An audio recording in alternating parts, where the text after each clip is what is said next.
C'est une première revue présentielle au titre de l'année 2020 du plan de travail du ministère du Cadre de vie et du Développement durable depuis l'apparition de la pandémie de la COVID-19. Une revue du plan de travail pour évaluer et apprécier les performances actuelles du ministère, identifier les dysfonctionnements et formuler des recommandations. Depuis 4 ans, nombre de travaux ont été entrepris par le ministère pour rendre plus agréable le cadre de vie des Béninois. Il s'agit entre autres de la protection côtière, l'assainissement et l'aménagement des voies urbaines à travers le projet asphaltage et bien d'autres chantiers en cours d'exécution. Comme la protection côtière, l'aménagement touristique tant des zones balnéaires que des aires protégées.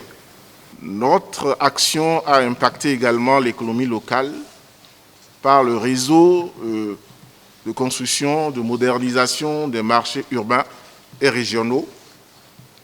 Et là,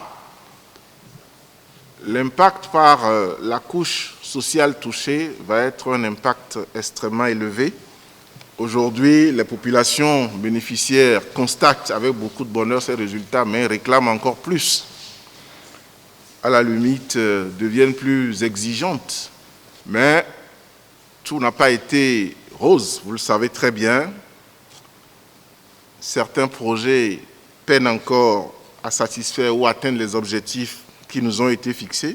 N'empêche, les résultats du travail abattu à la date du 22 décembre 2020 réjouissent l'autorité ministérielle qui demande à ses collaborateurs de redoubler d'ardeur. J'ai eu vraiment l'agréable surprise de découvrir que notre plan de travail annuel a été globalement engagé à presque 200%, à 198,73% et ordonnancé à 184,08%.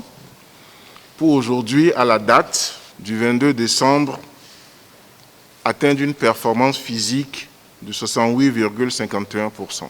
Plusieurs communications ont meublé cette mi-journée de revue du PTA du ministère en charge du cadre de vie. Il s'agit entre autres de la qualité des processus de planification et capacités effectives de mise en œuvre du PTA et du PPM à travers les indices sur les performances et perspectives du bilan annuel du PTA 2020 couplé à l'évaluation globale du programme d'action du gouvernement PAG dans le secteur du ministère du cadre de vie et du développement durable. De l'analyse des performances des structures du ministère en matière de mise en œuvre des recommandations issues des missions d'audit de 2016 au 20 décembre 2020, des changements induits au sein de la population dans le cadre de la mise en œuvre des projets phares du PAG. Les conclusions de cette revue du PTA vont permettre d'anticiper et de prendre des mesures idoines pour que le PAG, volet cadre de vie et développement durable, s'exécute avec davantage d'efficacité et d'efficience.